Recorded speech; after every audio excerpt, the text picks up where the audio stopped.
This episode of the Boss Rush Podcast is brought to you by, well, you. If you want to learn how to support our family of podcasts, head over to patreon.com/bossrushmedia or search for us on the Patreon app on your smart device. Thanks for helping us build something better.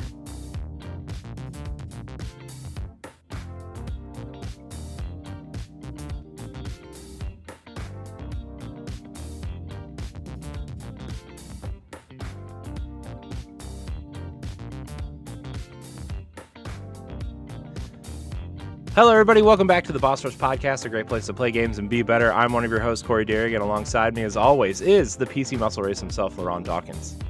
Hey, what's poppin'? LeRon, you're wearing the pink shirt today. I know, right? I know. I appreciate it. Pink looks good on you. It does. It's actually.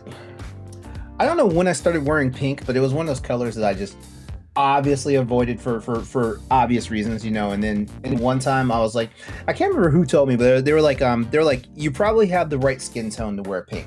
So I got the most vibrant ass pink shirt ever just to try it on. It was like a button down and everything. I loved it, and at that point, just started every time, you know, the bug catches me, I'll just go out and buy something with pink in it. That's fair, you know. I mean, look, my skin tone is pink, so I'm wearing a black t-shirt. It works the same way. Also joining us is the mad pharmacist herself, Stephanie Klimov, fresh off the Mario movie. Let's go. But let me tell you who doesn't like pink. My son, Nikolai, and it's not because I told him that pink is for girls. No, it's just, I guess he has an innate hate for pink. So one of the trailers was that Barbie movie that apparently is he was like, I thought we were watching the Mario movie, this has pink, I hate this. I'm like, oh geez, like calm down. He was shouting very loudly, hello.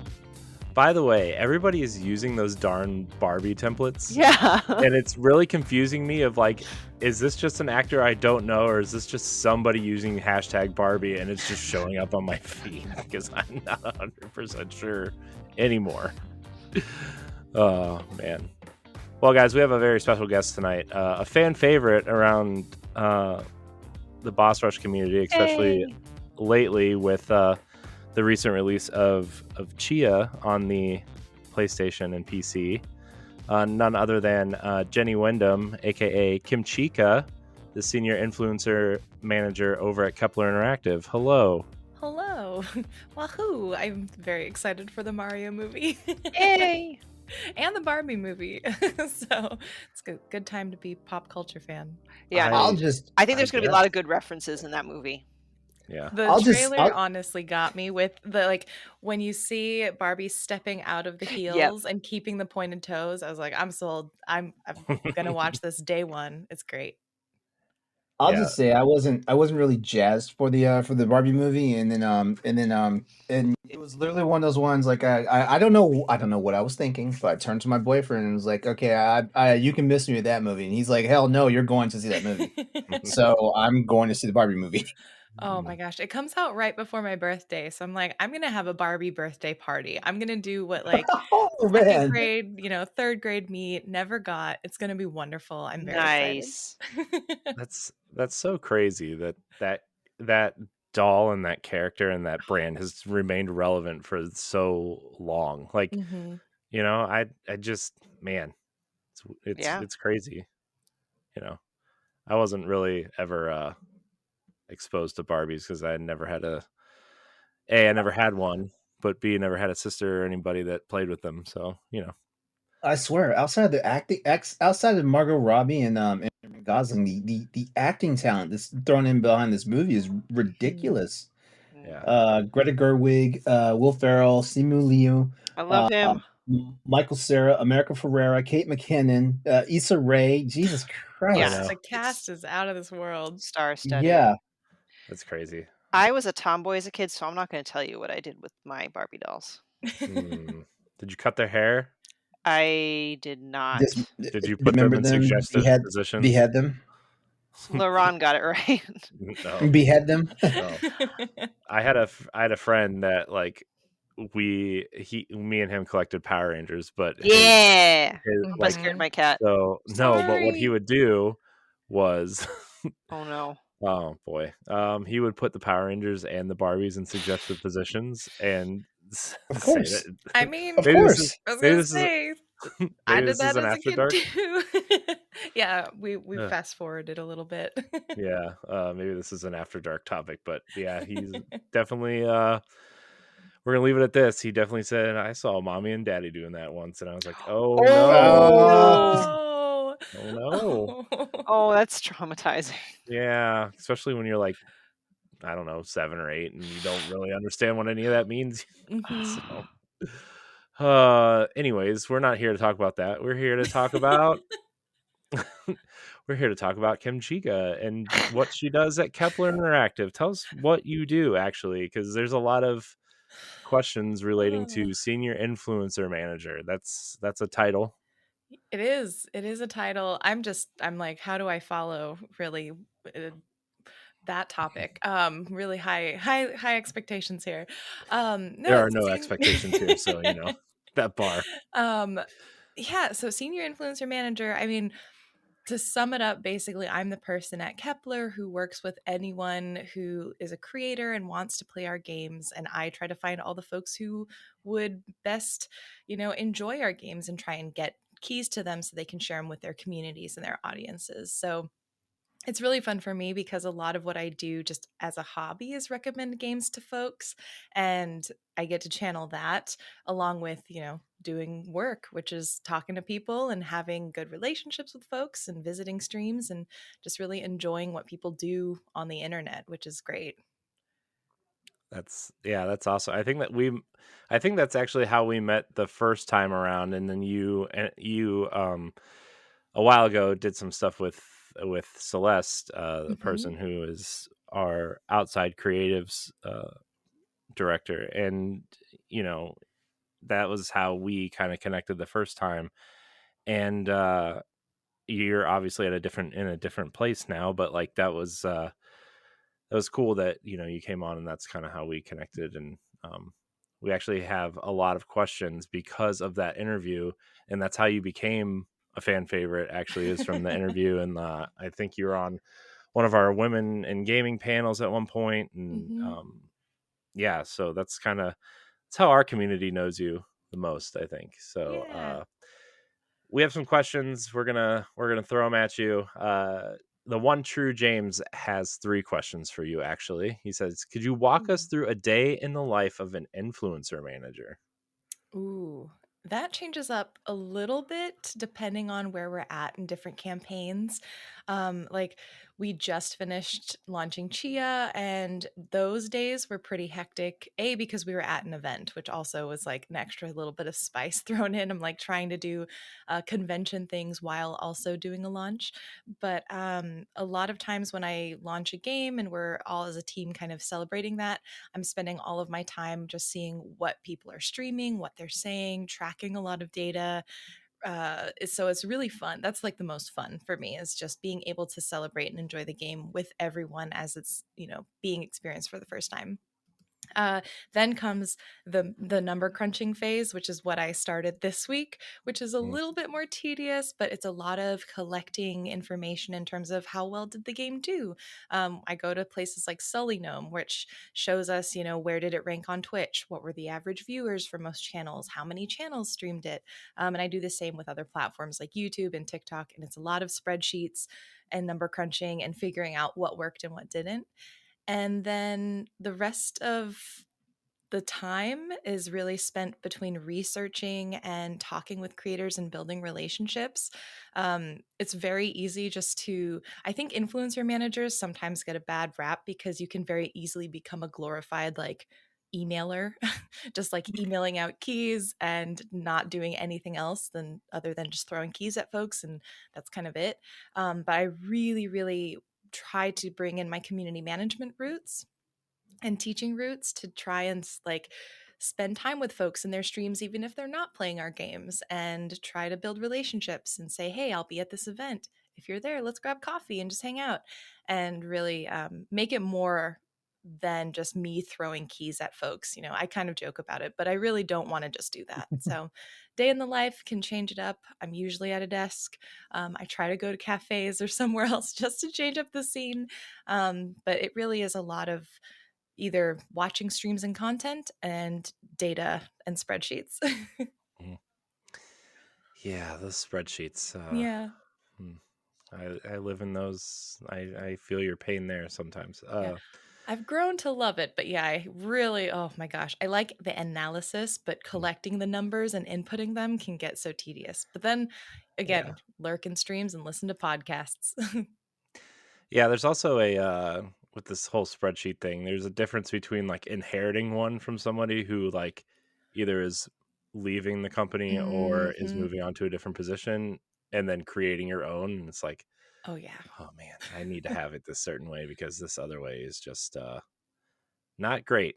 So yeah, I really appreciate the fact because Kepler's so new, I'm the first person in this role, so I'm the one kind of setting the foundation and the bar for everything, which is both a blessing and a curse, because sometimes I'm like, I just wish someone could tell me what to do, but I get to decide how we want to structure things, and I get to experiment, and I really love the freedom that I have to do that, and the trust that my boss places on me when we have these campaigns. If you want to be a Patreon producer, head on over to patreon.com/bossrushmedia and find out which tier is right for you. Our Patreon producers at the $5 tier or higher for this month are Adriel Munger, Austin Campbell, Celeste Roberts, Christian S., Sana Dierig, Francisco Santillan, and Rebecca Jewell. Thank you for your continued support. Our next question is, what have you done that you're most proud of? Oh, in all of games or my in whole your entire life? That's a big question. I'll focus it on games. I think in recent memory, what I'm really proud of is actually for the Tchia launch. I guess as far as I know, and nobody like hold me to this because maybe I'm wrong, but as far as I know, there's only one partnered streamer from New Caledonia that I was able to find for Tchia, and it was really important to me to try and find someone because the game is created by a team from New Caledonia. The game is centered on New Caledonian geography and culture, and so I was able to find someone from there and really connect with her and get her not only to play the game but try and get her like a fun kit to enjoy. And I think that was huge for me, just because watching her play the game when we launched, I was up at 3 a.m. because the time difference was just so like wonky, and 3 a.m. for me is rough. I don't stay up late anymore. I am too old for that. And so I'm just like half asleep, but my phone's like right by my face, and I'm lying in a hotel room because we're at GDC, and she's playing the game, and she recognizes like certain areas that remind her of very, I guess, significant cities and places in New Caledonia because it's such a small island. And she starts like getting choked up, which gets me choked up because it's 3 a.m. and I'm emotional and everything, it's all happening. The game launched. And there was a couple of other scenes where she just connected so much with the game personally. Like, I think she wasn't, the biggest streamer we worked with or anything like that, but the way she connected with the game was so powerful that I think like I will treasure the moment forever, that being able to watch that stream of her. I think that was maybe my personal favorite stream to hang out in. So Nice. That just sounds awesome. Yeah, it was really cool. That's amazing. Yeah, I've read it. Like when I read that, and when you kind of sent us the documentation, it was based on a real place. I was like, man, that's like a really cool thing to do for a game, especially one of that has like, obviously there's a lot of excitement around it because of I think you guys did a great job of marketing the game, and obviously the PlayStation side of things really pushed it. And I know a lot of PlayStation gamers get excited for that kind of game, especially to appear on PlayStation Plus. And I don't know, I just feel like it was like the perfect storm of a marketing campaign, and I know a lot of people were excited for it. And yeah, The team at Awaseb, they did a really amazing job because they I remember when they were pitching like, hey, we want to do a series of devlogs that don't just like go into the gameplay, but show really explicitly how this connects to the culture and what we did specifically to try to make sure we were representing this place that a lot of people haven't heard of, really with as much love and care as possible. And so I think they put so much heart into it, and what I appreciate is that people have been really receptive to that, and it's just been really cool to see. So if anyone has played the game and they're like, "Oh, I didn't know about these devlogs," I really encourage you to watch them because they're just pretty incredible. And I know I didn't know a whole lot about New Caledonia beforehand, and so I've learned so much about this locale and this culture and region that I never knew before. So I think that's really cool. Yeah, that's awesome. I like when things are based off real things. Mm-hmm. So that's really cool. Uh, the last question from the one true James, he asks, "Do you tailor your approach to each game? If you do, how do you do that?" That's a really good question because 100% yes. Um, it really starts. I mean, I work with the whole marketing and publishing team to try and figure out what is the best approach, not just from the influencer side of things, but there's like the paid media, what shows we participate in, how much information are we able to provide at different points in time. A lot of times, or no, with every single game, I kind of start fresh. Like I have my list of creators that I've worked with before and from previous campaigns, but I always try to go in and say, all right, if I were brand new and I was looking for, people to work with for this game specifically, who would I reach out to without using, my list? And then I kind of eventually cross check and add in folks. I also really try to think differently about just ways we can engage people. With Scorn, we tried a couple things that were a little different. The audiences, they like squelchy sounds, they like horror. There are different things that they're interested in versus Tchia, which is much more about like a culture and maybe some of these story themes that are present in the game. And so I always try to also think about like what could we do outside of just like giving keys. So we have kits that we like to give. We sometimes do fun campaign sort of activations with the community, and it does, change up with every game. Now, this is kind of a question from me, kind of piggybacking off this question. Yeah. So, Scorn was obviously like a Game Pass thing in Mm-hmm. an Xbox kind of focused title, and Chia is obviously a PlayStation focused title. Do you kind of change your approach depending on the platform as well? Um, Other than looking specifically at creators, like clearly, if a game is just on Xbox for console, in terms of consoles, I will do my best to not reach out to folks who don't play Xbox games, So in terms of just Mhm. like filtering for folks and specifying my searches, that's pretty much it. Um, but I don't do too much differently because I think, regardless, folks who want to create content around games typically are just really excited to get into the game itself. Cool. And Yeah. I another question from me. Hi, Yeah. Hi. Corey.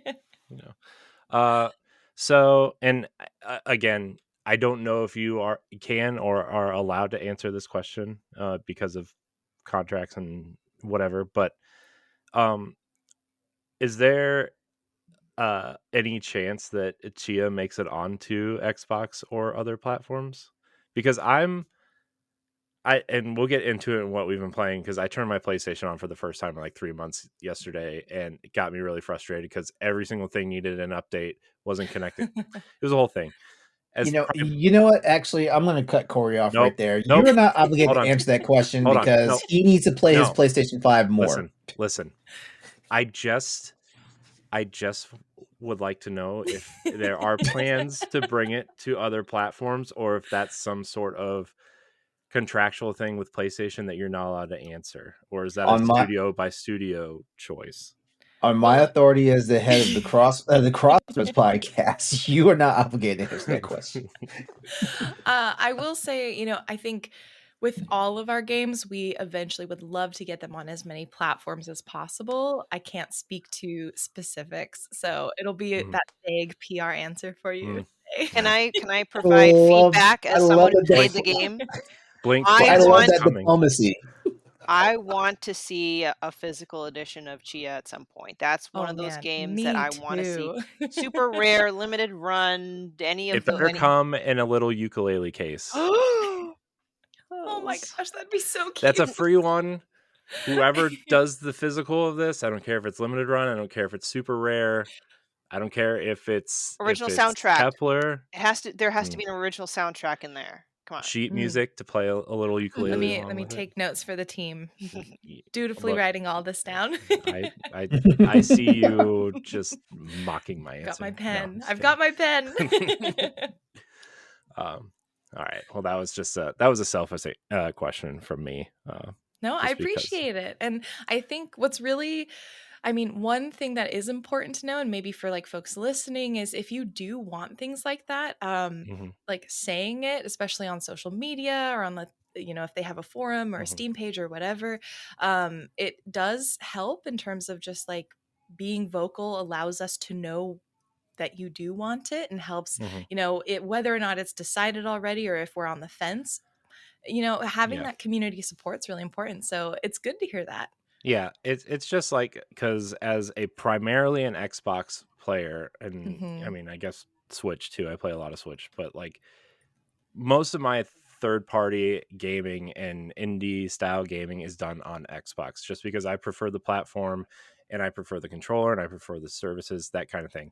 And it's always a little frustrating as an Xbox gamer to see. And we had Yacht Club on a couple weeks ago, and I didn't ask this question because I love Yacht Club so much that I don't want to like be the angry the angry gamer, right? But like I have Shovel Knight on Xbox, right? But Shovel Knight Dig and Shovel Knight Pocket Dungeon are not available on Xbox. And obviously I'm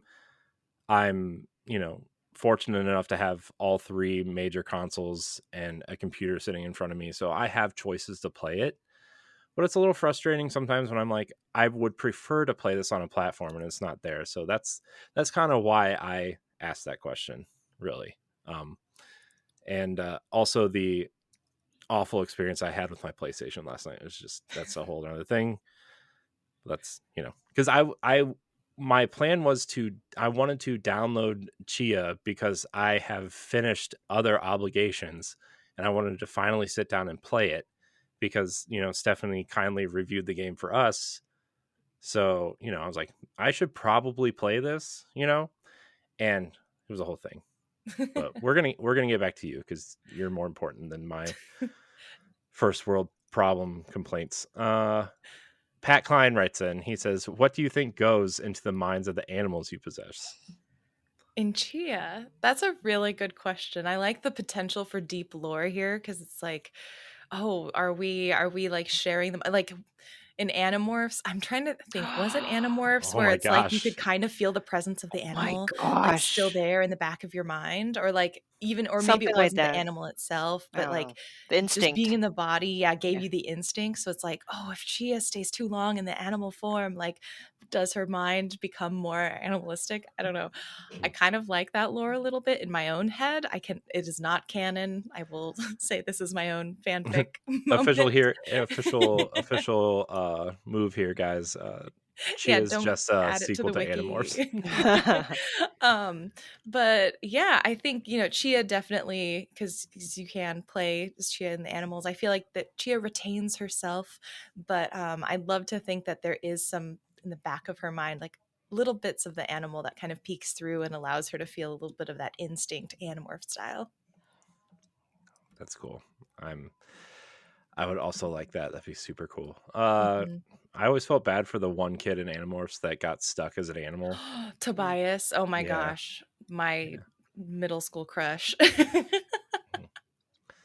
And then Pat also asked, "Where can I find the game's soundtrack?" Question mark, exclamation point. Really like emphasis on this. You can find it digitally online. You can find it on, like, I believe, let me actually check really quickly. I think it's on Bandcamp as well. Just want to make sure. Yes, the Tchia original soundtrack's also on Bandcamp, so if you want to pick it up separate from the game, you can do that. I believe on Epic, the Oleti edition, I want to say it includes. I know it includes outfit DLC. I want to just double check. Yeah, it does not come with the soundtrack. It just comes with the outfits. So if you want to get the soundtrack, if you find it on Bandcamp, I believe you can just Google that and that'll show right up. Cool. Yes, we also have a big soundtrack fan base as well on all games. So It's a very good soundtrack. yeah, I mean, any game that's focused around some sort of musical instrument probably has some kind of amazing soundtrack. Mm-hmm. That's just my opinion. But all right. From Twitter, Ice Malone 330 tweeted at us and said, "What inspired you to support the Indian cozy game scene so much?" Oh, that's a good question. I would say I started with focusing on indies initially, like years and years ago. I don't want to date I thought you myself. said Gears. I'm like, Gears Gears. Gears of War. Well, Yeah, actually, I started focusing on indies because there were games releasing like Gears of War, Destiny. This was like back when Destiny also just released, and I didn't feel like games were. I've heard of I, it. I didn't feel connected with games. Yeah. And so I was like, oh well, what can I play? And really randomly, I think I was on Steam and I was trying to see if Steam had Harvest Moon because I didn't know. And instead of Harvest Moon, To the Moon popped up. And I was like, this looks cute. Let's try it. And if anyone's played To the Moon, it's this little indie game that is a love story and it just will break your heart, kind of put it back together again, sort of. It's beautiful and wonderful and like kind of unpolished and there's like definite things where you're like, oh, this could have been better, but I still really love it. It's perfect. It's an imperfection. And it's the first indie game I played. And from there, I just started delving into this whole world of games that weren't done by the AAA publishers or supported by the platforms as much. And I just kind of dove in and said, I actually want to play these smaller experiences that are again maybe a little rough, but they have a lot of heart and they're telling stories that I haven't seen told elsewhere. And as I finessed that kind of desire to focus on indie games, I realized a lot of the experiences that I was looking for were the more cozy farming. I grew up with Harvest Moon, and like I just wanted to Yeah. find another Harvest Moon. And Harvest so Moon I really, 64 for the win. yes, oh Sorry. my gosh, 64 is the best one. It is by far like the best Harvest Moon iteration. Amen. So good. And so I wanted to find more experiences like that. And with games like To the Moon, I realized I didn't have to play games that were super stressful or high fast paced or required first person shooting mechanics, which I have just always been bad at. And since I am competitive, I don't like being bad at things. And so I stayed away like the plague. So I was like, if I can't be good at it, I don't want to play it. Which is, again, that's a me thing. I can own up to it. But the more I also investigated, the more I realized like there weren't spaces where people were talking about these kind of games and covering them. And so that's when I said, like, to myself, I want to try and help do that. And so it's kind of grown from there. Awesome. That's I'm I'm not the biggest indie person, but I'm trying. Especially over the last year, I would say I'm trying to be more I support is the wrong word because like I always support smaller developers, but like Mm-hmm. more engaging with indie games and so I always like having people on who support that as well. I know Stephanie's a huge gamer. A lot of Yeah. Boss Rush is huge into indies. I'm trying to be more as somebody who plays a lot of Destiny. Okay, obviously one of the biggest budgeted games of all time, probably. Trying to be more supportive on the indie stuff. So Yeah, I'm so happy to hear that because I could so relate. Not just the Harvest Moon 64 thing, but the way I started was just Zelda, really. That's major. Mm-hmm. And watching my cousins play And I wasn't really a gamer in the gaming community because my parents thought video games are evil. So I really, didn't have much exposure. So when I got older, I really only stuck to with what I know, which was Zelda.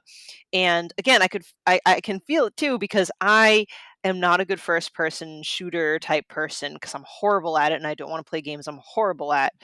Um, so where was I with this? LeRon distracted me. No, but and then once I started Boss Rush, I'm not sure if it was just talking to people, but I'm like, whoa, there's more games beyond what Sony puts out, Nintendo puts out, and Microsoft sort of puts out. And that's where, next to Zelda, because Zelda will never leave the top place in my heart in Harvest Moon 64, but Mhm. I'm now all like indies. Like I really put them on a pedestal. I really want to support them as much as I can. I mean, I might not have like a bajillion followers or something, but that's why I wanted to when went to PAX. I really want to make that connection. It blew my mind. Mm. I was able to talk to writers of games, illustrators of games, like Slay the Princess. I got to talk to the artist who drew for Oh, Slay I the love Slay. Princess. Oh my gosh, I love that team so much. Mhm. Black Tabby Games, they have my heart.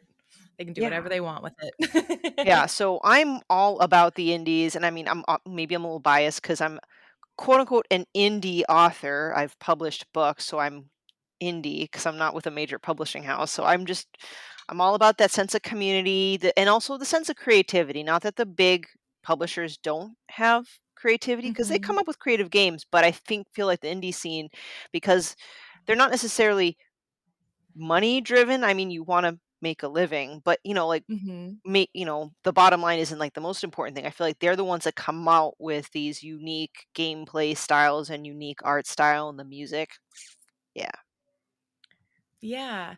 I feel like I feel exactly the same way where I think I just really connect with indies a lot more because I feel a bit closer to I love feeling closer to the people who create it, being able to chat with them, being able to have that sense of community.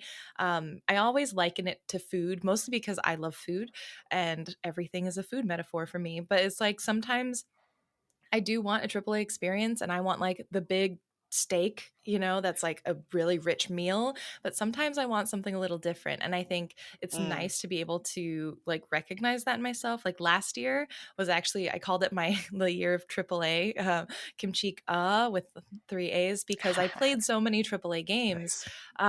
And it was really cool because it was just something I'd never really done before, but I finally had like the means and the consoles to do so. And so it's nice just to be able to have the options to play anything we really want to. And just knowing that indies are there, I think is the big thing. And what's really nice is, I mean, when I started doing this, it was like between 5 to 7 years ago. I can't quite remember exactly when I started at this point in time, but it was about 5 to 7 years, and people didn't know indies existed. So what's cool is that it seems a bit more common knowledge than before, and so it's just nice because at least if you know it's there, you can give it a try, and if you like it, great. And if not, like, Mm. man, I wish I could get into Destiny. It is, I think, it's just too much lore and too much content for me to feel like I could catch up. But I love that Destiny exists for people because it is really cool. Yeah, there's a lot.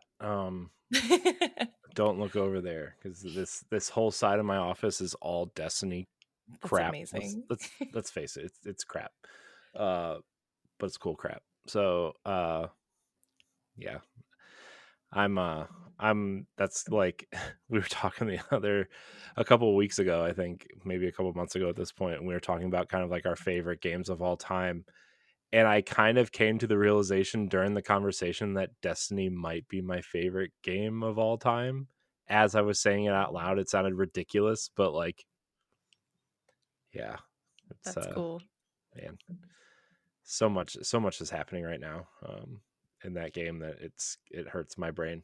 But uh, our our final question, this is a good one to wrap up on, I think.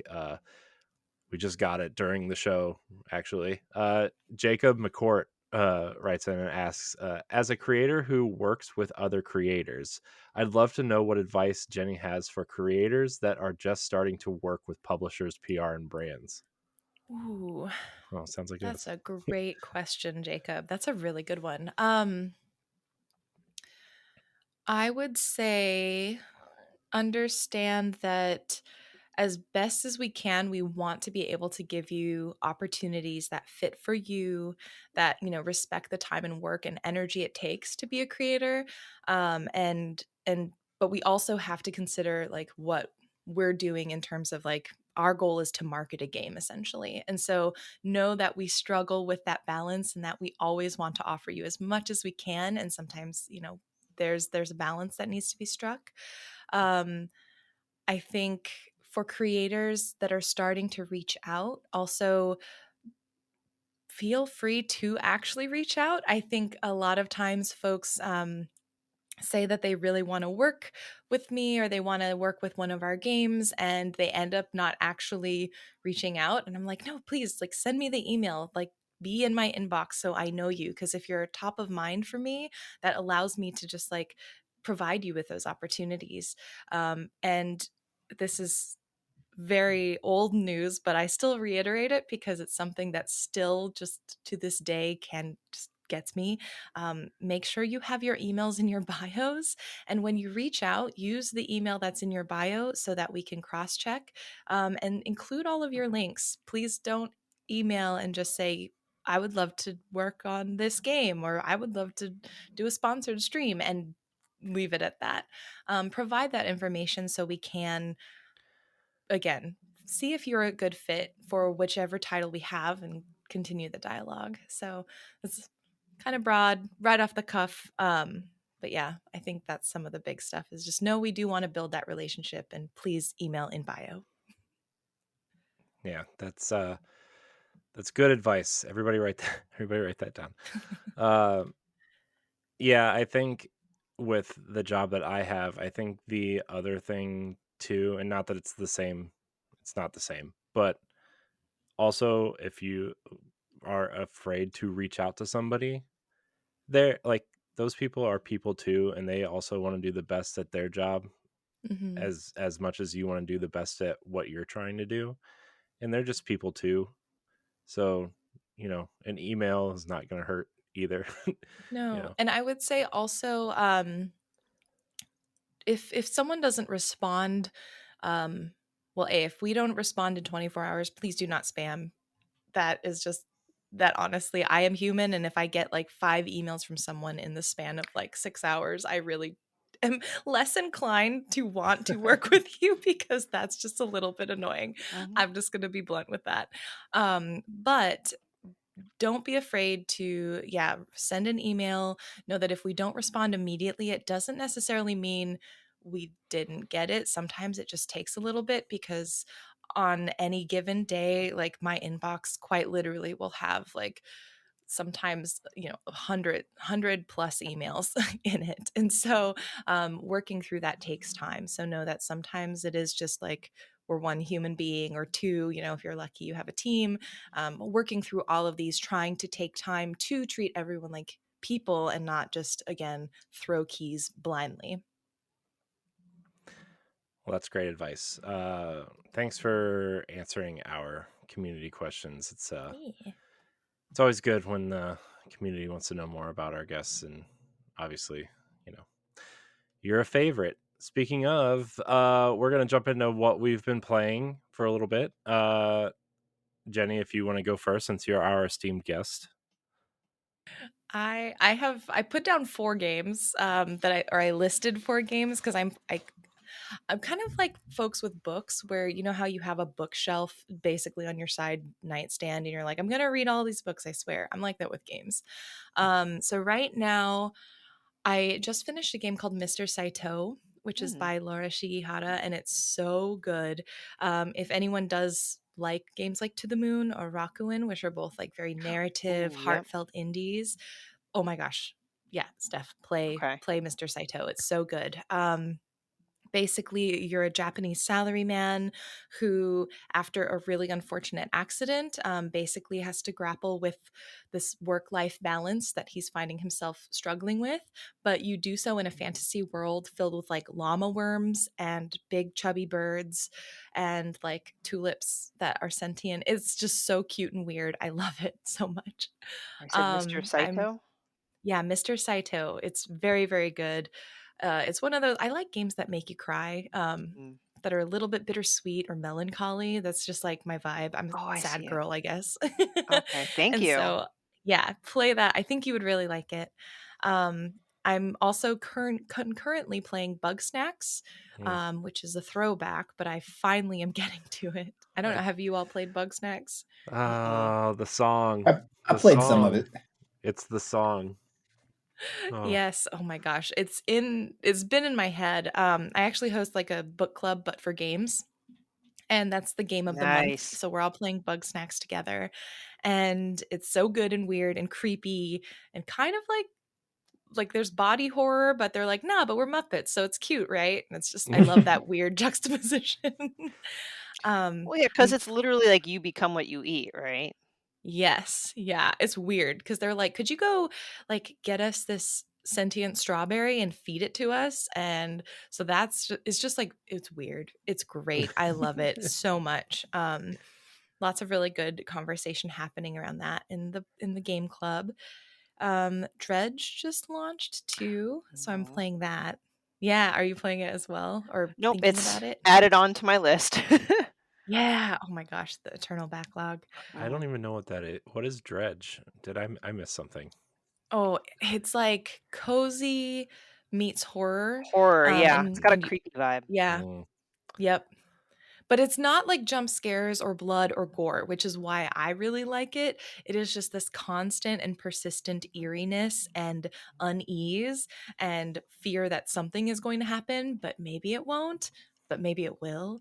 Oh, I love that. That's like the best feeling. Yeah, you're like you're on a boat, right? And you're Hmm. Yeah, sailing you're around like the ocean. you're a fisherman who like gets a new job in this sort of coastal island archipelago kind of thing. And so you're going around just fishing. And it's just like every fishing mini game, but now it's a full game. Plus scary. That's really good. I'm super early. Folks have said that there's like deep lore that happens. Right now, I'm just fishing and I haven't really done story stuff. And it's just the fishing's relaxing. And you get to arrange your inventory kind of like, I don't know, like Resident Evil style. And I like inventory arrangement. So that's fun. Um, organization is, yeah, I love it. And then it will be launched by the time this podcast drops, I believe. But I'm playing this indie called Melon Journey, and I'm really Yes! excited for that. Oh my gosh, how You are we know not the Melon same Journey? person? Yes, I Oh demoed my it when I was god! at PAX. Oh, okay, And then I yeah, asked them, will you guys we need to release a hang out, physical? Steph. Yeah. And the guy's like, I'm not at Oh liberty my to say. gosh! So I went on Play Asian. I just ordered the Japanese one. Yo! Oh my gosh. Okay, I don't know if the video is going to show up or if this is just audio only. I have see. the Japanese physical. I just got it like literally like yesterday. I'm just showing it. I haven't even opened it. I'm so excited. Oh my Yeah, so I'm gosh. going to be playing Yeah. Melon. I ordered that There's a too. lot I of ordered that too. excitement Oh, there. I'm sorry I keep cutting you off. Oh my gosh, I'm just that excited. No, I'm excited because you actually know what it is, and like nobody I've talked to knows what it is. And I'm like, no, it's just this weird melons are illegal in this town, and your friend is missing, and everyone's just like, what? It's a so weird good. concept So to explain, but like it's so good. And you guys, if you're like in the Game Boy era graphics and music, like it takes you back. yeah, yeah. So yeah. I'm so Cool. excited. I'm like, we should talk indies more. I'm so excited, but Yeah. yes, sorry. That is what I'm playing right now. Cool. Stephanie, what are you playing? I guess I'll keep it short because despite my immense love for indies and the fact that I played so much at PAX, I know I talked about it last week, and this past week has been very busy, so I've only been able to have time to play one game, and the one game, Corey, as you can imagine, is for our book club, and that's Resident Evil 4 remake. I have never played a Resident Evil game before, and I'm a big weenie for horror games. So, and I've heard everyone say, well, Resident Evil 4 with 5 and 6 are more of the action horror. So I was like, all right, let me do this. I need to experience what everybody, has this hype for Resident Evil. I do use a guide, but that is only so I can avoid jump scares and collect treasure because I need the money to upgrade stuff. Everything else I kind of figure out on my own so I can experience it, but I just can't handle jump scares if there are any. Like, listen, if I know that there are invisible freaking bugs when I'm at the bottom of the freaking castle, I need to know that they're coming. They're just some parts of the game where I'm like, if I didn't have this guide, I don't know if I could actually get through this level. That aside, I'm enjoying it. I love the hell out of Resident Evil. I was shocked how much I really love it. And yes, even when I'm just assorting items in my attaché case or whatever you want to call it, um, it's a lot of fun. I love roundhouse kicking my enemies. Um, yeah, it's a blast. I'm really enjoying it a lot more than I thought. So I'm on chapter 12, so I'm almost there. I believe there are 18 chapters. So yeah, Yeah. that's what I've been playing. Cool. Corey or LeRon, I don't know. Well, I was gonna go to LeRon and see if I know LeRon, you haven't been playing a lot lately, but have you been watching anything? I know you're watching some sort of whatever Star Trek show is running at the time. Oh yeah, currently it's the final season of Star Trek Picard, and today being April the 5th, it's also First Contact Day. So there's that for all you Star Trek nerds out there. You guys know exactly what I'm talking about. For you guys that don't know what I'm talking about, just go to the internet, look it up. Oh, I learned all about it today on our Works podcast. Oh, you okay? 40 years from today will be First Contact Day. So apparently, yeah, it would be the first time humanity officially makes contact with an alien race. That's in the Star Trek universe, of course. Like I feel like we're never going to make it there. We had a podcast about this a while back. Yeah.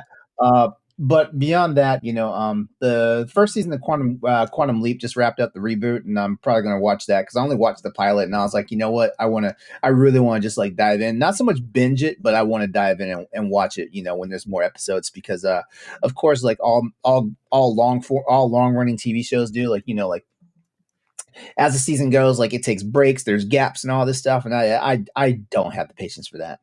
Yeah.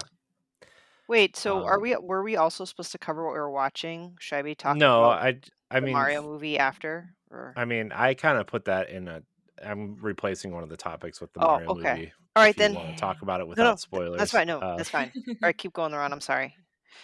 That's mainly it. Like I don't know, like ever since I beat Dead Space, I just kind of ran out of gas for playing video games. It's just really weird. It's all right. Take that breather before Advance Wars, and then just go crazy. Yeah, I haven't really played anything. I haven't even gone back to Monster Hunter yet, and that's kind of scary. Wow. Oh no. That says something when LeRon's not playing Monster Hunter. I know. Yeah, that's kind of scary. By the way, LeRon, I need to tell you something after recording Star Trek related. So okay. Oh sure, okay, yeah, definitely. And then the other thing is like why is my Gmail coming up in French? Like I just opened up my inbox and it's like in French. Why are you French? You're French now. Bonjour. Yeah, and I just went to my settings and made sure the display language was in English, and yeah, it is. So I don't understand what the hell's going on right now. Like maybe this is the Gmail glitch or something. All right, I'm gonna rant about PlayStation now because I've been waiting to do this.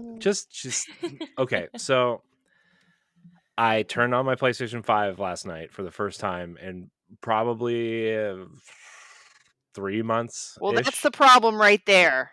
I'm aware, and I'm okay. I'm admitting this right now. The first thing out of my mouth, I realized if PlayStation was my primary console of choice, that this probably would not have happened. But also, there's some bullshit that this happened. Okay, first of all, you kind of did it to yourself because like you should have the setting turned on to where it would download all your I do. I checked. I do. The only ones I know of that do not automatically update are the ones for the DualSense controllers. Those are the only ones I know that do not auto update. All right. Listen. Okay, I turn on my PlayStation. First of all, it was in rest mode because the lights were on. It was in rest mode, and it said, you did not turn off your PlayStation correctly. Yes. I said, yeah, that will happen. said, yeah. I didn't turn off my PlayStation. It's literally on. So it did that whole thing where it like loads up, whatever. Mhm. It loads up. I'm signed out. So I had to go to sign in. It says, your PlayStation needs an update. I said, figures. Okay, no problem. Let's update the PlayStation. Updates. Cool. Turns off, turns back on. You incorrectly turned off your PlayStation. I'm like, no, PlayStation. You turned off my PlayStation because you're updating. And so it went through that whole thing again. And then it said, your controller needs updated. I said, okay. And so I plugged in my controller and waited for it to update. I'm like, okay, whatever. I'll wait for this. After my controller updates, it says, your PlayStation needs to restart. And I said, why Yeah. does it need to restart? You just Wait. restarted twice. Hold on, pause for 1 second. How long have you had your PS5? Since November. Since November. December. Okay, maybe? there's been 2 feature updates since that time. Whatever. So these are the big updates that actually change like stuff with the UI and stuff like that. So yeah, that's why it's telling you it has to restart after all this stuff. It's just like a freaking computer, man. You own a Mac. You own a MacBook. He's Listen. neglecting it. I'm ignoring your top tier IT advice. Okay. For the sake of the story. Building the drama. So my PlayStation restarts and it says for a third time, you did not turn off your PlayStation correctly. And I'm like, this is also the third time I did not turn off my PlayStation. PlayStation turned off my PlayStation. So I'm like, whatever. This is ridiculous. I, at this point, pull out my Switch because I put it on my side table over here. And it finally updated. Everything's updated. Cool. Great. I'm like, I want to check out the PlayStation Store. I open the PlayStation Store. And since I don't use the PlayStation Store, it's kind of not, I'm not used to the PlayStation Store. I'm like, I want to download Tchia and I want to download Kenna Bridge of Spirits were the 2 games I was aiming to download. And I didn't even get that far because I opened the store and it said, you must be signed in to use the PlayStation Store. Like, whatever. I'm like, you know what? I don't have the patience for this anymore. I'm just going to load up God of War. I go to load up God of War because I'm like, I haven't played this in a while and I should probably finish it, even though like I'm really just forcing myself to play it at this point. And guess what? There's an update. God of War needs a fucking update. So I'm like, you know what? I hit update on God of War and I turned it off and I started playing Destiny. Well, if you had been taking care of your PS5, you know, Corey. No. Pass. So yeah, and then I played a little bit of Destiny last night and I finished the current storyline of the season. It ends on a downer, you know, on top of the downer of Lance Reddick passing away anyway. The entire season ends on a downer. It's just kind of like, man, this season, total don't like things that end on downers. So there's that. And then I played a little bit of Resident Evil 4. I can only take so much of that game at a time. Where are you at? Honestly, chapter 2, like the beginning of chapter 2. What? Like, you're still what? I only played it for like a half hour last night, and that was the first time I played it since last week when we talked about it because I had to load all of our Patreon episodes this weekend. So all right, so here's something. My PlayStation has not been turned on since. I don't care, LeRon. We're not here My to talk PlayStation about 5 has not been how turned great on you are. since the Last of Us remake came out, right? Okay, so I just turned it on, and yes, I have an update waiting for me. So I'm going to do that right now, and keep going. We're gonna run this experiment. But I did start. So somehow we figured out we have Paramount Plus somehow, somewhere. Somebody purchased a month of Paramount Plus for us somewhere. I'm like, oh, I didn't realize we had this. So we have it till April 28th. So I was like, well, since we have a month, I guess I'll start watching the Halo show nobody likes. And I watched the first 2 episodes, and I think it's fine.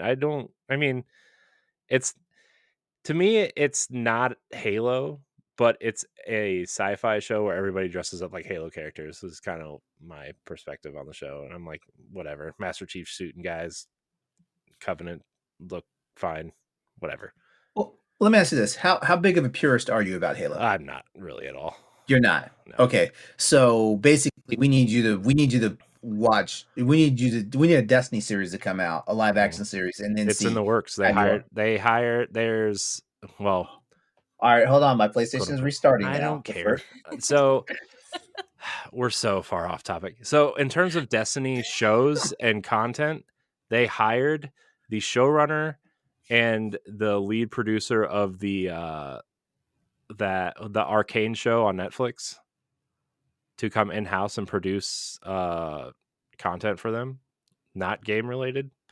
And everybody thinks there's going to be like a Destiny anthology kind of animated series, and the plan was to do a live action Destiny thing too, but we can't really do that with Lance Reddick gone now, because that was the plan, was for him to play Commander Zavala, because it's Lance Reddick, so why wouldn't you?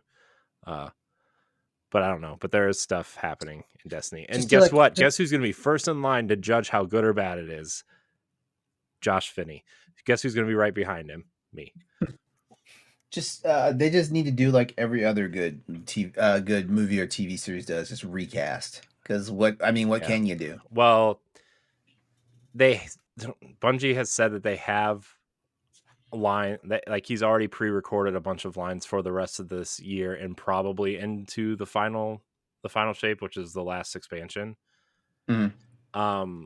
Our theory on Tower Casuals is that they're just going to kind of unfortunately kill off the character in some sort of heroic fashion, which we kind of thought before he passed away that was going to happen anyway, because I don't know, Lance Reddick's kind of a big name, and I don't know, he's already been doing it for 10 years. He's probably was kind of expensive, and I don't know, Zavala's kind of been around forever, and they're introducing a ton of new characters and whatever. Nobody really cares on the show. Anyways, my point is like they're going to send him off in a kind of heroic kind of fashion. So, but also, guys, let me tell you about the biggest update that nobody's talking about. Disney Dreamlight Valley, everybody. Disney Dreamlight Valley. Welcoming the Lion King realm into the valley. You go to the Lion King realm. You welcome Simba. You welcome Nala. You know, you do a couple side quests for Scar.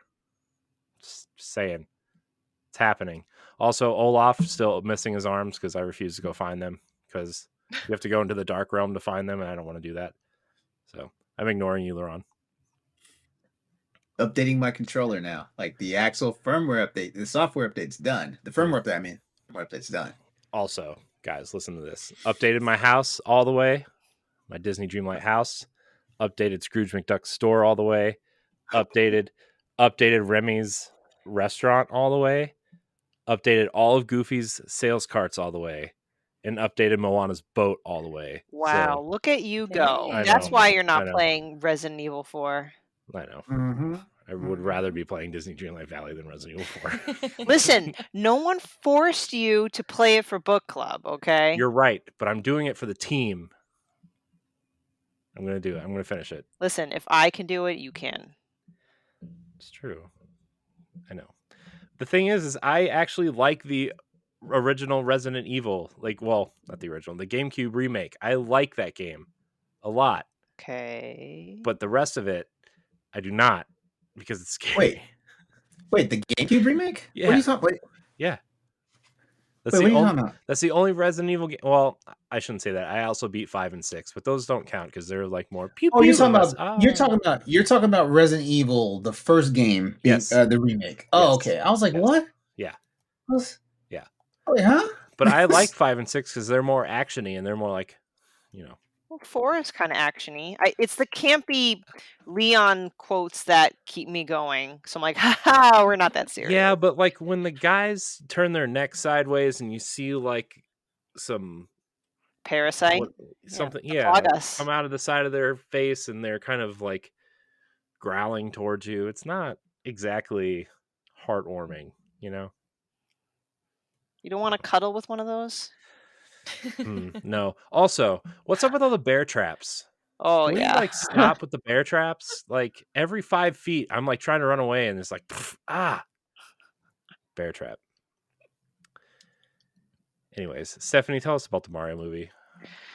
Oh man. So we're keeping No it spoilers, I guess. Well, then I will kind of say that it was full. The theaters were full.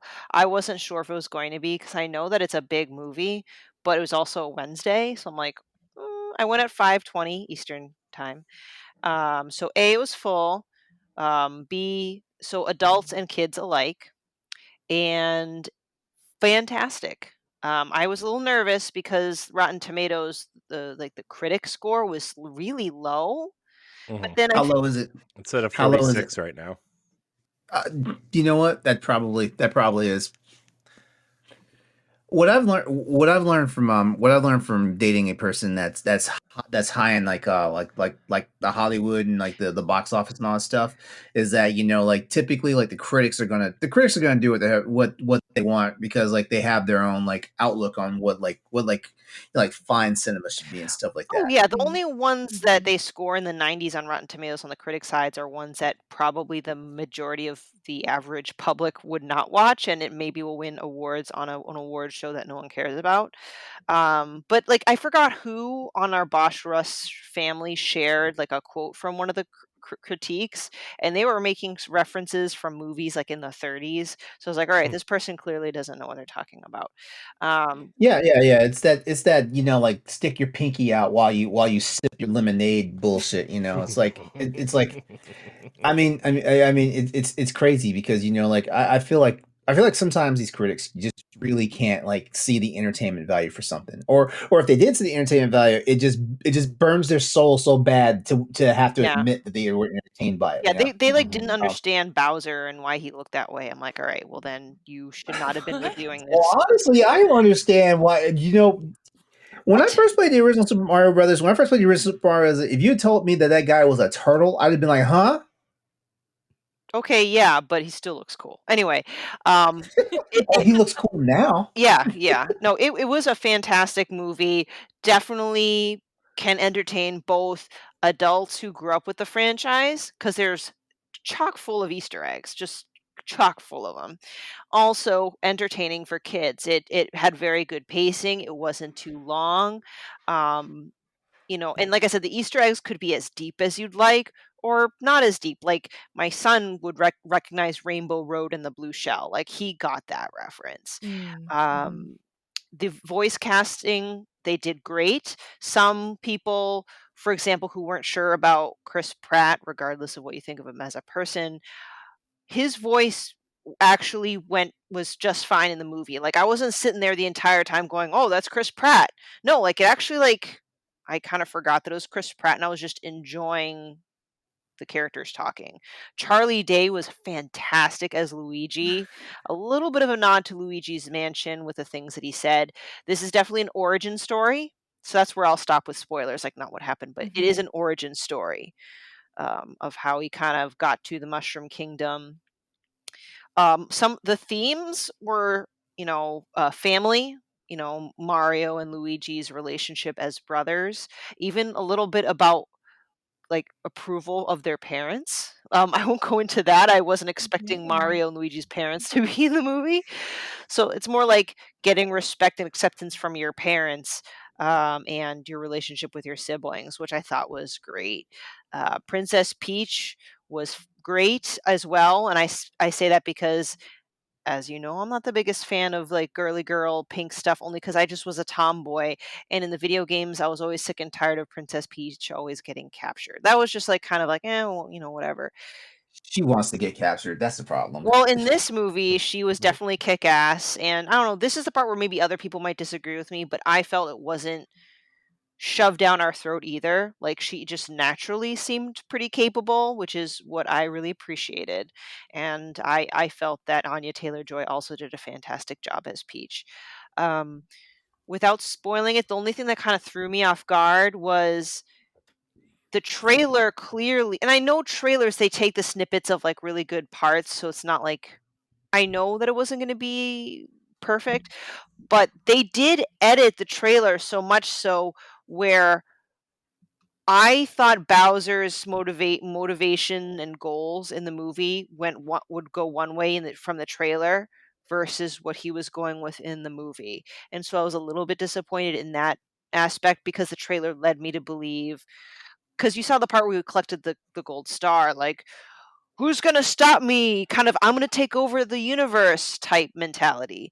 I won't say what it's similar, but it's not the same, and that's where I kind of felt like I got tricked. I don't know if I like that. That's like kind of my only critique.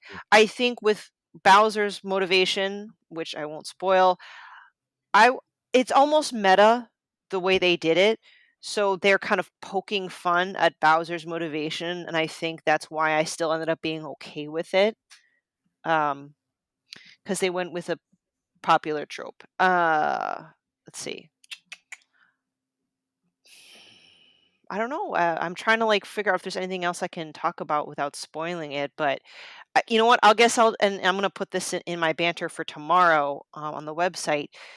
When the movie finished, entire room erupted into applause. I don't think I've been in a movie theater where that's happened. And I'm sure it's happened, but I just have not seen that.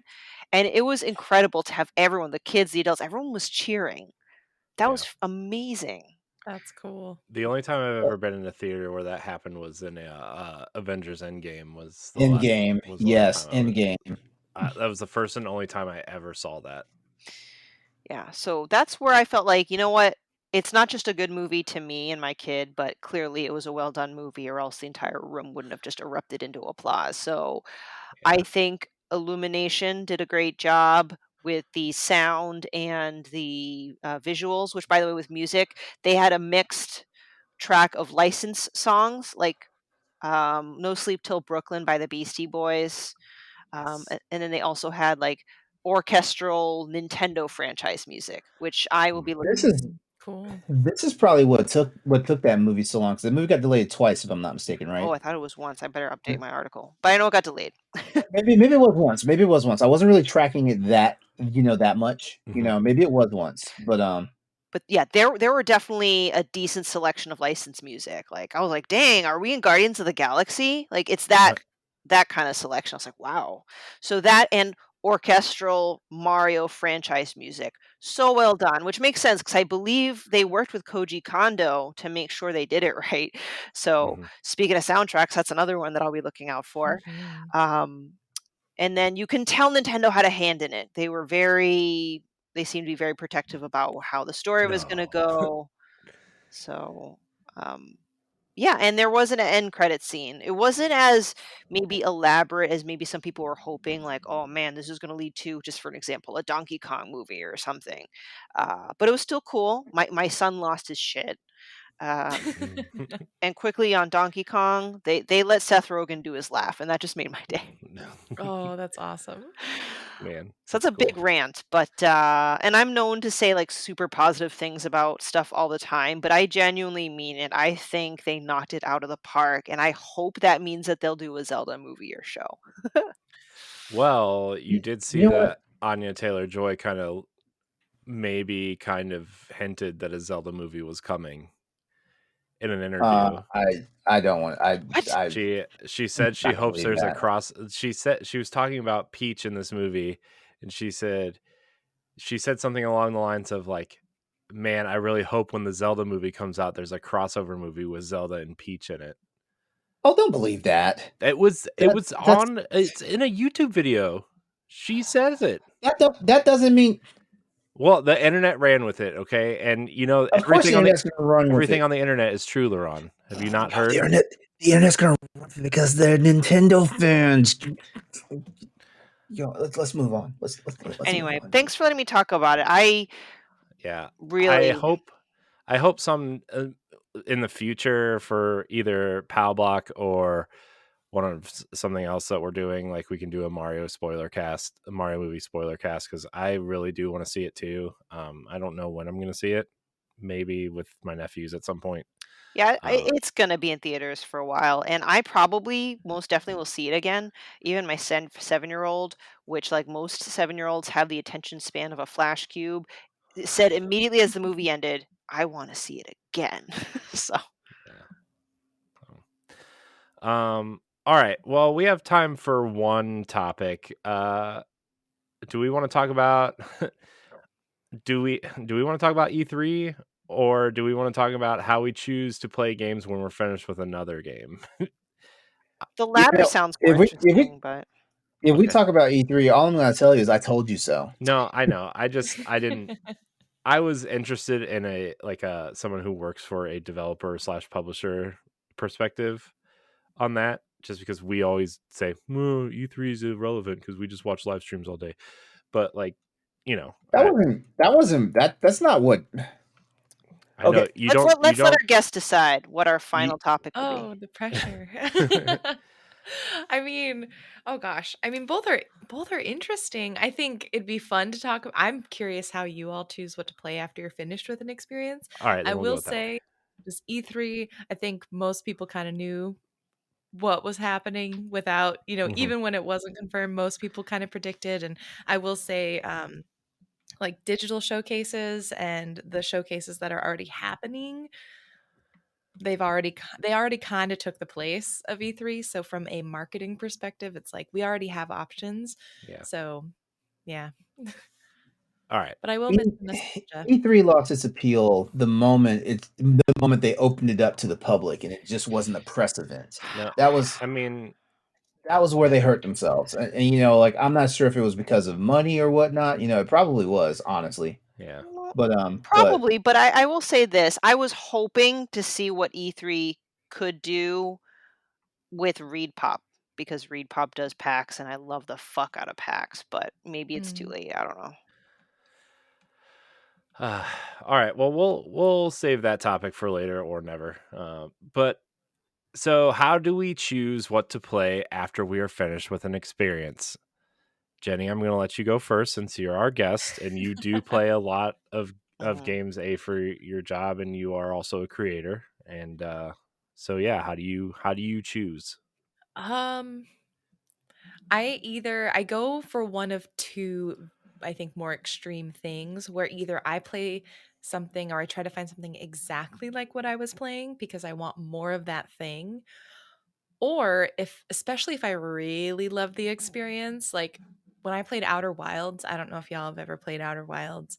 I was like, there's quite literally no game that I could ever play that measures up to this game for me personally.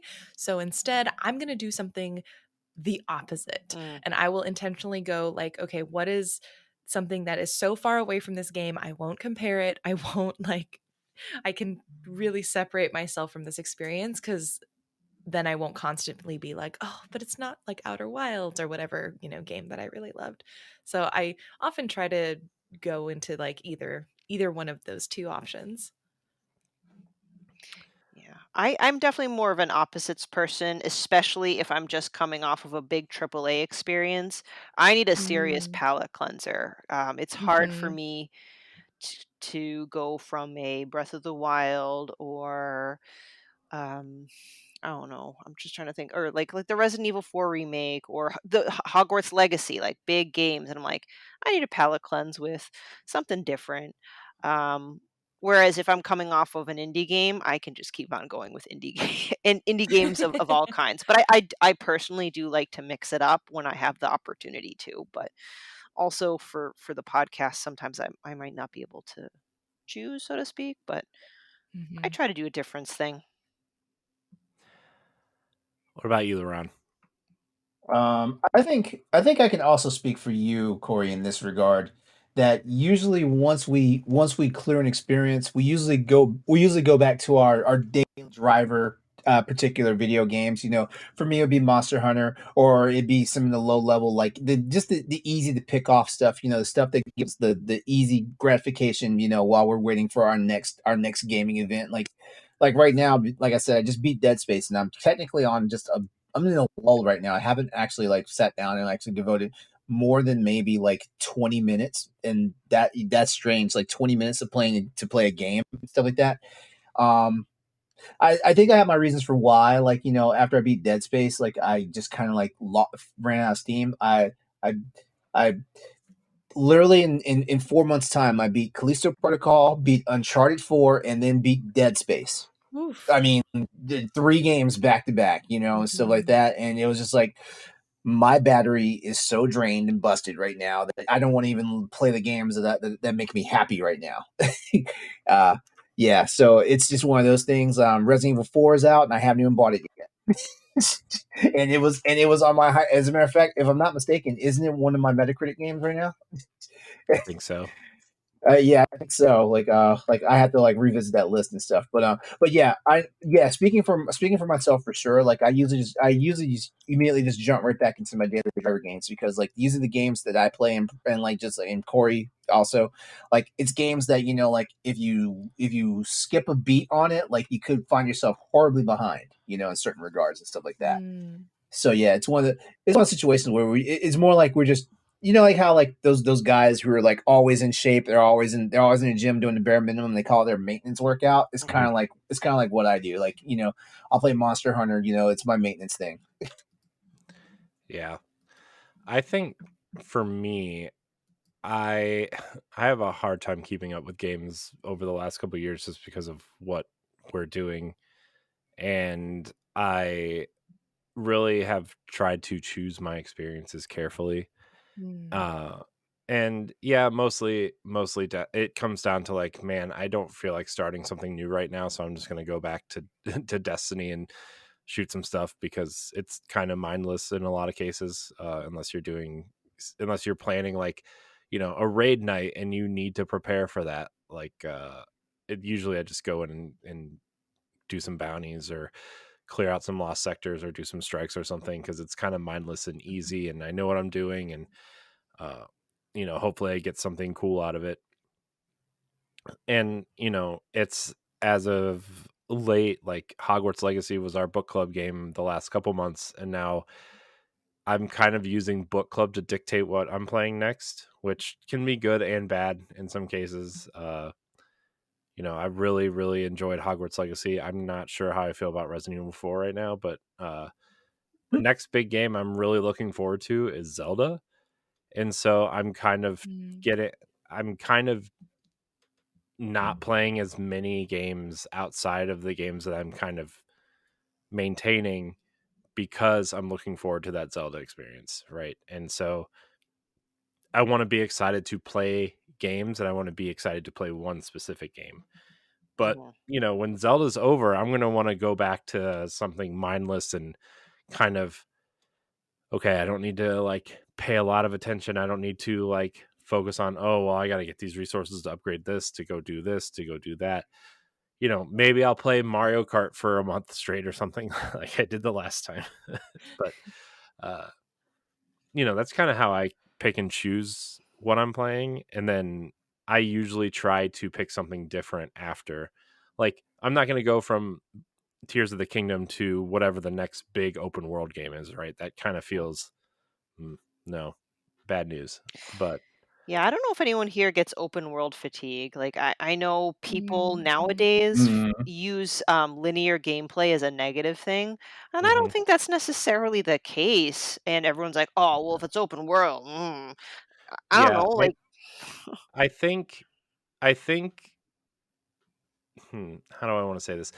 I thought I was getting open world fatigue, and like I think because I really love Horizon and I really love Zelda, and this is what I was telling you guys with God of War, where like I went to play God of War and I felt it was too linear, and obviously I kind of told the story of like, oh, well, the director on an interview said he literally designed the game through a spreadsheet. You do this, you go here, you do that, you go here. And I'm like, I can't unsee that now when I play God of War, and it's kind of ruined that entire experience for me.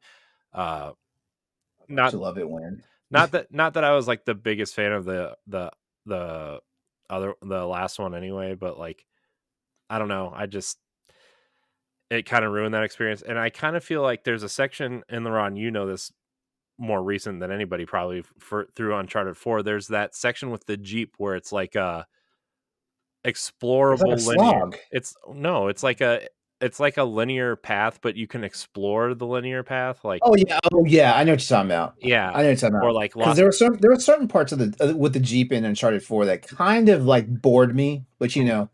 Yeah, I was just using that section as an example where you could like explore this kind of, yeah, you know where you're supposed to go on the path, but you can kind of veer off and explore, where God of War in a lot of places doesn't have that. And I kind of missed the exploration, where if you would have asked me before Breath of the Wild came out if I liked open world games, I would have said no. I don't like open world games. But then like I loved Breath of the Wild. I loved all 3 of the new Assassin's Creed games. I played like 25 hours of The Witcher on Switch. I played Horizon. Like Horizon is one of my favorite games of all time. And it's like, I don't know if it's just this character or these things that are happening in the game, or if it's just I do like open world games, but I think my thought process has changed. But also, I don't want to play 5 open world games in a year, right? I'm gonna pick Oh yeah. one Oh or yeah. 2, and stick with it. So. I've been playing Elden Ring, which I'm like late to that party for sure, but I'm finally playing Elden Ring. And it's interesting because it's maybe one of the, I don't know. I don't play very many open world games, so I feel like I haven't gotten that fatigue lately. So it feels very exciting. But what I really love about Elden Ring specifically, that I think Outer Wilds, it kind of connects Outer Wilds in my mind, is that it doesn't really tell you what to do. I feel like I get fatigued when I can see a checklist and I can see like all the markers. And that's when I personally am like, oh my gosh, okay, so now this is a to-do list versus like Elden Ring, I am constantly just like, for better or worse, sometimes I forget what I'm even supposed to be doing, but I stumble into things all the time and then I kind of set my own goals. And so for me, that's what I've been really enjoying lately, which is weird because I do like checklists in real life. But I've realized for myself, like when I was playing, I think it was Horizon Zero Dawn, just like the checklists for me, I was like, oh, I see all these checklists and I kind of just don't want to play anymore because now I'm just like, well, where's the next checklist item so I can like add to it? And I didn't think about the story or anything after that. So I think for me, I've been really enjoying the truly sort of open feeling, sort of almost unguided experience that Elden Ring's been giving. Yeah, I tried Elden Ring because everybody was talking about it. And we had that one review on our podcast where they were like, oh, they say they don't like Elden Ring, but they never played it, blah blah blah. And I'm like, look, not exactly how the episode went, but whatever. Yeah. So I We was like, never said we didn't like it. yeah. To be fair, the guest we had on that episode did play Elden Ring, and then we got talking into like Dark Souls and whatever. Anyways, I tried Elden Ring, and I'm like, man, this sure feels like an open world Dark Souls game. And I played about an hour and a half of it, and I'm like, I get it, and I turned it off. And I'm glad the people who are enjoying that experience, but like for me, I've played enough Dark Souls games to know that formula is not for me. Kind of like how you feel the Horizon formula is not for you, And I think that just proves that games can be for everyone, but not every game is for everyone, and that we all are allowed to enjoy what we like to enjoy. Yeah, let people enjoy what they enjoy. Yeah. Games are fun, guys. Play what you want. So, well, I think we did it. I think we're gonna put a nice little bow on it and call it a show. Jenny, thank you for joining us tonight. This was a real pleasure. I'm glad you made the time to join us tonight. You want to tell people where they can find you and where they can go to find your stuff? Yeah, folks can find me on, what is it, Twitch, TikTok, and YouTube at Kimchica, and on Twitter at Kimchica25. And I pretty much post about indie games. I pretty much create content about indie games. So if you like to discover indie games, that's definitely something, we could talk about and vibe on. And I also have started this new project. It's been going on for a few months, and it's been really fun. It's called Geeks and Grounds. And that's basically if you want another game club to join in addition to this game club with Boss Rush Media, it's newsletter based. So basically, at geeksandgrounds.com, you can sign up for the newsletter. Every week I send out basically a section of the game that we're playing. If you want to timeline, if you like that kind of guidance, and then some questions and activities where it's like, hopefully deepening your understanding, and we talk about those in Discord. So yeah, that's awesome. We're gonna sign us up for that. Yeah. Well, thanks again. I know you're busy. I know you have a lot going on, and it's always a pleasure to see you and hear your voice and talk about indie games and other things with you. So also thank you for letting us into the Tchia circle of reviews and stuff too. Yeah, me in particular, thank you for letting me play it. I wholeheartedly loved that game, and I was so happy to be able to share my experience with people. Play Tchia, guys. No excuse. Yeah, play Tchia. I feel like that was directed towards me, Stephanie. But... Yes, it was. Thank you guys so much for watching and or listening to this episode of the Boss Rush Podcast. Remember, you can get it a week early on Patreon for as little as $1. You can also get all of our other content early access for that $1. Patreon.com/BossRushMedia. Leave us a rating or a nice review. You can follow us on Twitter at Boss Rush Network, at Boss Rush Podcast. I want to thank everybody for watching and or listening. And until next time, we love you. Goodbye. Bye. Bye. So long. The Boss Rush Podcast is a product of Boss Rush Media, LLC, and is recorded from our headquarters in Akron, Ohio. This show is produced, written, and directed by me, Corey Deering. My co-hosts are Stephanie Klimov, LeRon Dawkins, and Edward Varnell. You can find Stephanie at Klimov_author on Twitter and Instagram, as well as on the EXPcast. You can find LeRon at Exodus803 on Twitter, Instagram, Twitch, and YouTube, and also on Crossroads, the video game podcast. You can find Edward at ThatRetroCode on Twitter and Instagram, as well as hosting Nintendo Palwalk. You can follow me on Twitter and Instagram at IamCoreyInHD, and find me hosting Tower Casuals, the Destiny podcast, and co-hosting Nintendo Palwalk. Find the Boss Rush Podcast on all social media platforms at Boss Rush Podcast. You can also follow Boss Rush Media and Boss Rush Network on all major social media platforms. Join the Boss Rush Network Discord and Facebook groups to interact with other friends and fans. Thanks for listening, and we'll see you next time.